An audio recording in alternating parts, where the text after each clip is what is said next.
uma longa espera, esta semana o presidente Lula finalmente indicou o nome para o Supremo Tribunal Federal na vaga aberta pela aposentadoria de Rosa Weber. E indicou um homem. Flávio Dino, atual ministro da Justiça, é o indicado de Lula. Pelas reações dos bolsonaristas e de parte da imprensa conservadora, o Lula acertou na indicação. A ideia é justamente fortalecer o Supremo nesse embate que ainda vai longe com a extrema-direita bolsonarista. Apareceram aí editoriais com críticas à indicação, dizendo que o Lula está politizando o Supremo. Bom, o que o Bolsonaro fez ao indicar os dois nomes dele ao longo dos 4 anos de mandato? 2 seguidores fiéis do bolsonarismo. E também comentaristas na Globo News dizendo, não, o Flávio Dino não podia ter sido indicado, porque é uma indicação política, ele não tem notório ou notável saber jurídico. Isso virou até piada, né? Porque você pode discordar das posições do Flávio Dino, achar que ele está muito para o lado da esquerda, etc. Agora, dizer que ele não tem notável saber jurídico? Flávio Dino foi, em primeiro lugar, juiz de direito, juiz federal, aprovado em primeiro lugar no concurso. Ajudou a implantar o Conselho Nacional de Justiça, portanto tem experiência no judiciário.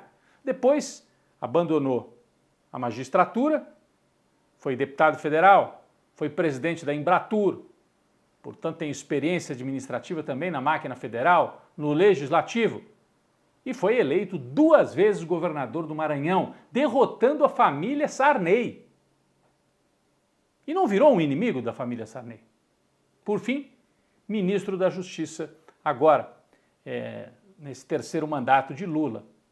E cumpriu um papel fundamental. Ele consolidou a sua liderança naquele 8 de janeiro, na tentativa de golpe por parte dos bolsonaristas.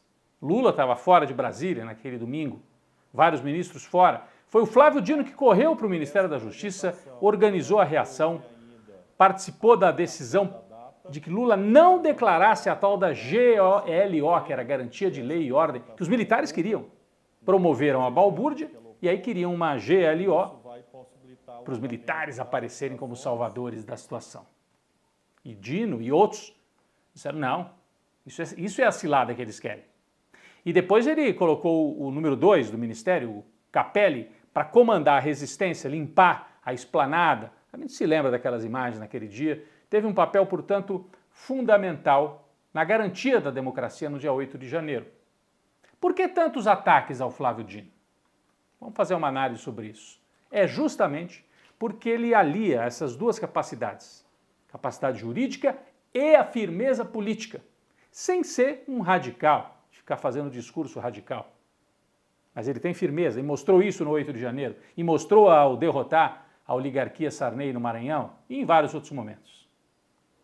Vai formar no Supremo Tribunal Federal uma bancada sólida ao lado de Gilmar Mendes e Alexandre de Moraes, né, que são os 2 ministros que lideram o Supremo nesta fase de resistência. Por quê? O Lula ganhou a eleição, mas sem o Supremo enfrentando os abusos do bolsonarismo, não teria sido possível, talvez, nem uma eleição limpa. O STF segue a ser central nos embates com a direita extremista. E agora o Flávio Dino pode estar lá. Bom, um sinal de que o Supremo segue a ser tão importante foi a aprovação, dias atrás, daquela PEC no Senado, justamente mudando as regras do STF. Por quê? O bolsonarismo está muito incomodado com a capacidade do Supremo Tribunal Federal de fazer investigações, de punir, de levar adiante o julgamento dos extremistas do 8 de janeiro. O próprio Bolsonaro ainda vai ser julgado lá no Supremo Tribunal Federal. É ali que podem cair várias investigações contra o Bolsonaro. Bom, o Flávio Dino, antes de virar ministro, tem que passar pela votação na Comissão de Constituição e Justiça, no Senado, vai ter uma sabatina, os bolsonaristas vão estar ali atacando, vai ser no dia 13 de dezembro, vai ser um embate importante para a gente sentir a temperatura. A situação não é tão cômoda assim para aprovar o nome do Dino, mas ele deve passar, deve virar ministro do Supremo Tribunal Federal e aí vários casos vão seguir adiante, com a participação dele também ali nos julgamentos. Inclusive o caso das joias. Um deles, né? O Bolsonaro tem que ser responsabilizado também por insuflar golpe, mas o caso das joias, com vários depoimentos, o Mauro Cid, ajudante de ordens, preso. E esta semana, a divisão no bolsonarismo ficou escancarada justamente em relação a este caso. Lembram daquele Uacef? Nós temos a imagem dele aqui, a fotografia. Ele foi o advogado do Bolsonaro que escondeu o Queiroz, apontado como chefe da milícia e caixa 2 do Bolsonaro, chefe das rachadinhas. Escondeu o Queiroz na casa dele, lá em Atibaia, no interior paulista. Então, de um lado o Uacef, de outro lado o Weingarten, que foi ministro de comunicação do Bolsonaro e também advogado do Bolsonaro. Os dois entraram em choque. O Uacef está sendo acusado de ter ido aos Estados Unidos envolvido com aquele caso do Rolex. O Bolsonaro ganhou de presente um Rolex, revendeu nos Estados Unidos, aí percebeu que ia pegar mal, mandaram o Uacef buscar de volta, recomprar o relógio para trazer de volta para o Brasil. O Uacef está com medo de pagar sozinho por isso e deu um depoimento para a Polícia Federal, jogando a culpa no Weingarten, esse aqui que aparece na tela. Eles estão brigando. Aí o Weingarten já publicou uma nota no Twitter acusando o Uacef. São dois personagens centrais no bolsonarismo. Então, o bolsonarismo está forte, tem força, tem votos no Senado, tem base popular, é verdade. Mas ele também tem muitas fragilidades. Uma delas é isso, eles vão abandonando pelo caminho os deles.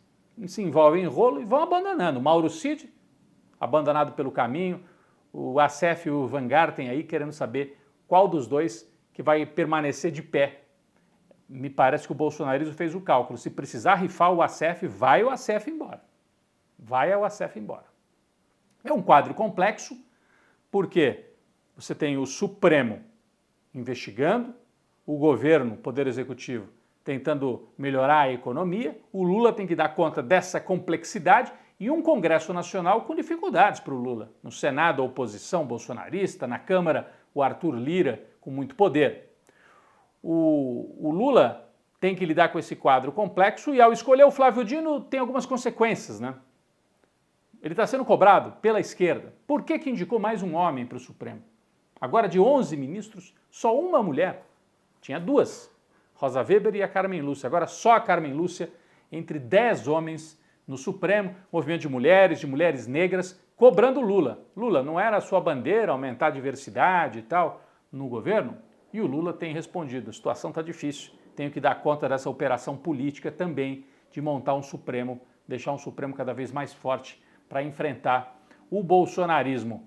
Nesse pacote, para conseguir aprovar o Dino no Senado, porque o Flávio Dino tem que ser aprovado ali por maioria, pelo menos 42 votos no plenário do Senado. No mesmo pacote, o Lula indicou o Paulo Gonet para a Procuradoria-Geral da República. São dois cargos, né? O Dino para o Supremo, ministro, e o Paulo Gonet para a PGR, a chefia dos procuradores.